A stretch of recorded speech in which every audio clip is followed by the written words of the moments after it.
Hello, my name is Teacher Jordan, and today I am happy to share my knowledge about deaf education. Before we proceed to the topic, parental engagement, how to encourage and strengthen parental engagement in the education of their deaf and hard of hearing children, let us first discuss the underlying principle between medical and socio-cultural perspectives of deafness. As support system, early intervention is highly encouraged for a child with hearing problems. This can limit communication hurdles. Over 90% of children who are deaf or hard of hearing are born to hearing families. This can be difficult for the hearing parents because they may not be knowledgeable of the appropriate approach in communicating with their DHH child. Their immediate reaction is on the treatment of deafness, as if it's an illness that needs to be treated. Since they want their child to learn oral language in their day-to-day interaction, they seek medical assistance through cochlear implant or hearing aids. However, researches show that these technologies do not guarantee language access and development. Sociocultural perspective, on the other hand, sees deafness as an identity, not illness. Many people within the deaf culture do not agree with the use of cochlear implants. Cochlear implants are often misrepresented as the miracle cure for deafness. According to Rob Sparrow, cochlear implant technology threatens deaf culture and regarded it as form of minority oppression likened to genocide.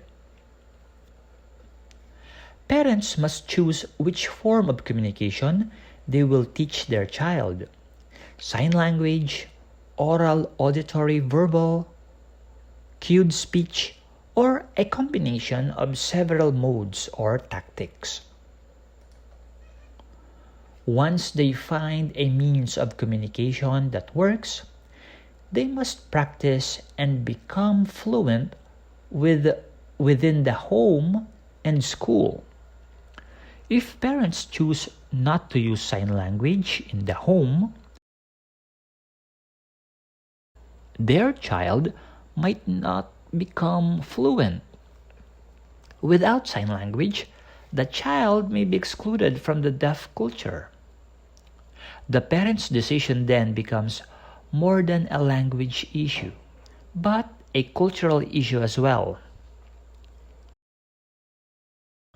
Whatever perspective we may choose, we have to consider the prevention of linguistic deprivation and of the wider cognitive, health, and psychosocial harm to the DHH learners.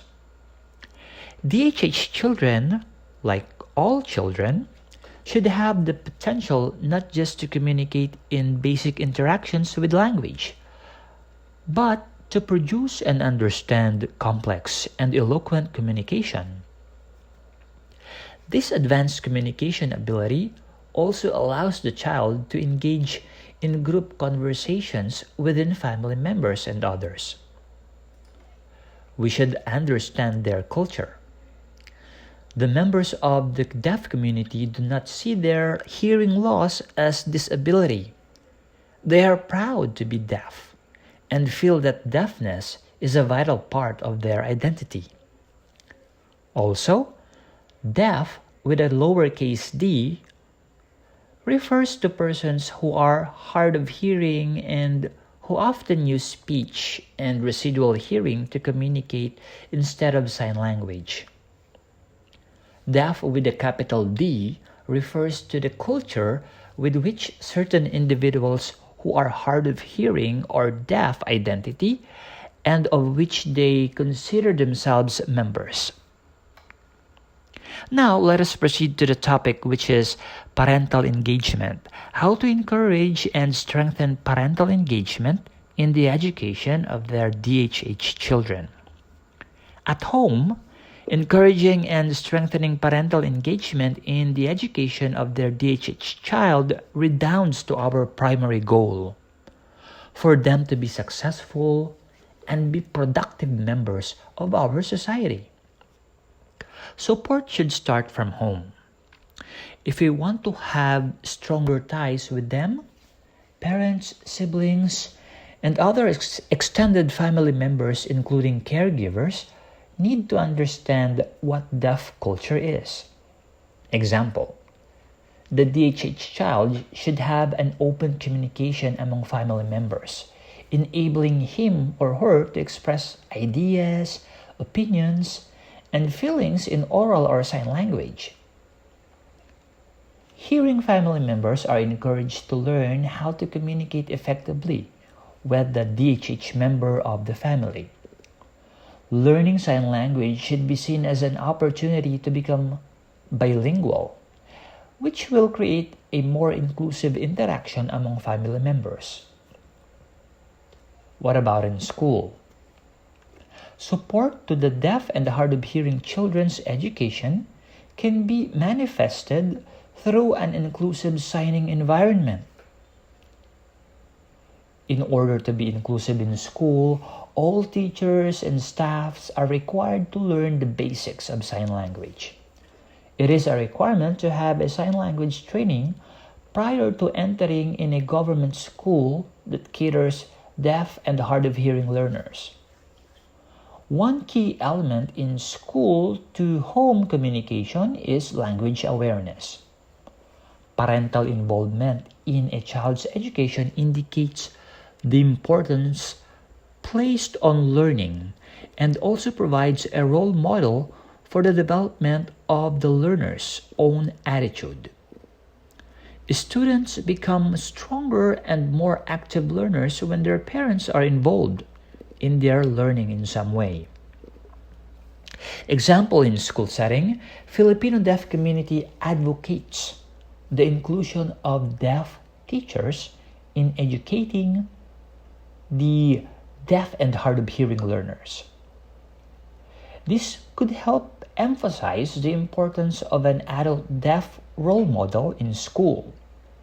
Hence, it is logical to say that teaching sign language as a mother tongue should be taught by a deaf teacher, not a hearing teacher. Would you believe if I tell you that deaf and hard of hearing learners are bilingual? Yes, they are bilingual. Sign language is their primary language, and written language in Filipino or English is their secondary language.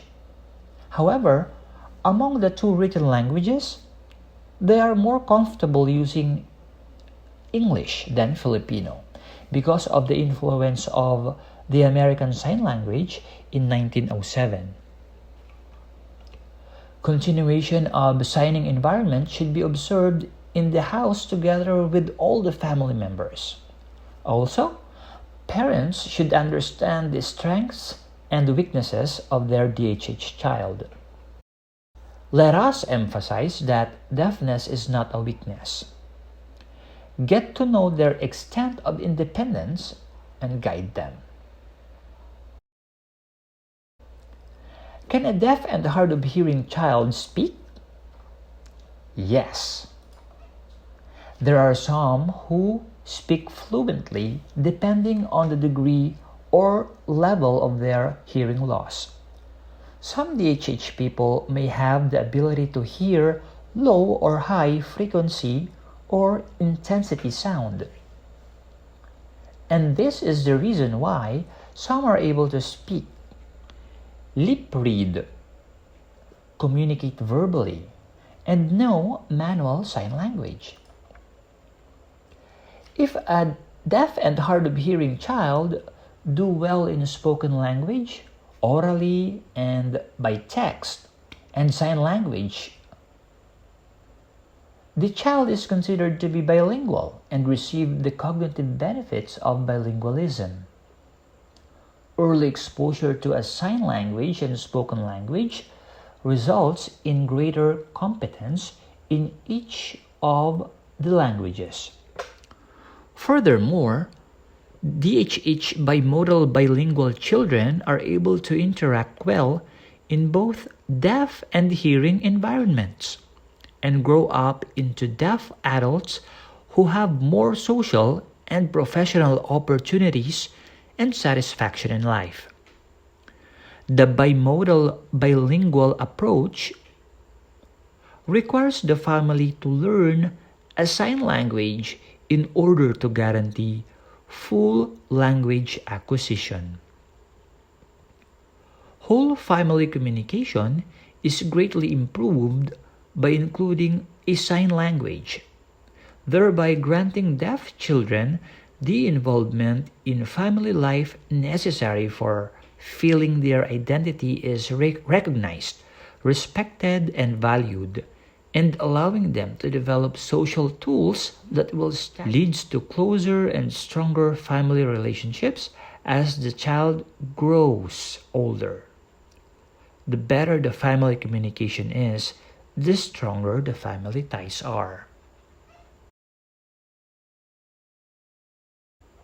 In the Philippine School for the Deaf, we use total communication approach, which include oral, speech, lip reading, use of residual hearing, non-manual signals like facial expression, and gestures and manual sign language communication when we teach DHH children. Voice and articulation training is often recommended to help students learn to form the sounds which they cannot hear. Also, we provide free sign language training to the parents, guardians, and even DHH learners themselves to improve their skills in sign language. Moreover, action researches are done to help improve the literacy of DHH learners through the different multimedia platforms. The key to deaf children language development is through early exposure to an accessible, natural language on a regular and frequent basis, which is sign language. Signing at home allows caregivers to engage deaf children in group conversations, especially in family and extended family gatherings. As a trivia, do you know that the term hearing impairment or hearing impaired is not accepted or used by the deaf community? It is viewed as negative to the deaf community. According to them, they are not mute nor hearing impaired because they are able to express their thoughts and opinions in sign language. According to the National Association for the Deaf, they prefer the term deaf and hard of hearing. Is there a difference between deaf and hard of hearing? The answer is yes. Deaf people mostly have profound hearing loss, which implies very little or no hearing. They often use sign language for communication. Hard of hearing refers to people with hearing loss ranging from mild to severe. People who are hard of hearing usually communicate through spoken language and can benefit from hearing aids or cochlear implants and other assistive devices as well as captioning. There is an old saying, we cannot give what we don't have. For us to be an effective supporter to our DHH child's education, we have to equip ourselves with the skills and knowledge in sign language. Learning to sign for both parents and child is more possible today than ever, with the wide recognition and availability of Filipino sign language materials, in different social media platforms like YouTube, Facebook, TikTok, among others. What are the common challenges in dealing with DHH learners? The common mode of teaching is through listening and oral communication. Therefore, a deaf student experienced difficulties in their vocabularies. A deaf student may experience difficulty in the subjects of grammar, spelling, and vocabulary. Taking notes while listening to lectures, participating in classroom discussions, watching educational videos, presenting oral reports. So they find it difficult for these to master. It is a fact that for most children with hearing loss, language acquisition and language development are significantly delayed. But can we conclude that the child's intelligence is low if they are deaf? The answer is no. You see, we should avoid this mistake because DHH people are very visual learners. Deafness is not implicated in delayed development. Rather, linguistic deprivation is the cause. As long as the deaf child has a firm foundation in the first language, including sign language, in the first few years of life, development proceeds at an ordinary rate. There are DHH learners who also have related and co-occurring conditions like blindness, autism spectrum disorder or ASD, attention deficit hyperactivity disorder or ADHD, and other emotional behavioral disorders.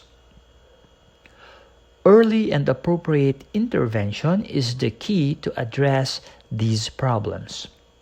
When we speak of early intervention, a DHH child may need multidisciplinary professional services to benefit from special education. This includes speech-language services, psychological services, physical therapy, occupational therapy, therapeutic recreation, assistive technology, social work services, counseling services, among others. DHH people are very mobile and can travel independently.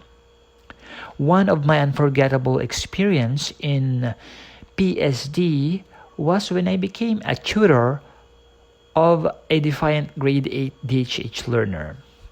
He had a tendency to hurt other students. With the school's discipline committee's advice, I accompanied them to a mental health doctor for a consultation. I had to do sign language to and from the learner, parent, and the doctor in order for an efficient and effective communication to happen.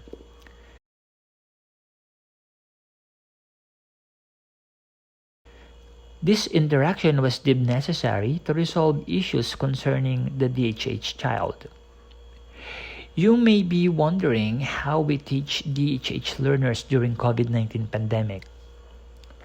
The key players in the DHH child's education during pandemic are the parents. They are the first ones to learn the technical know-how of online class. Hence, close coordination between the teachers and the parents is inevitable for the continuous education of the DHH learners during pandemic.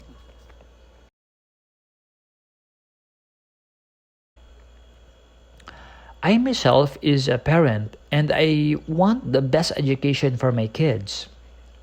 With the challenges we experienced during pandemic, we have to take advantage of the available technology for us to improve ourselves and to be of service and inspiration to others, particularly to our deaf learners. Every child has strengths.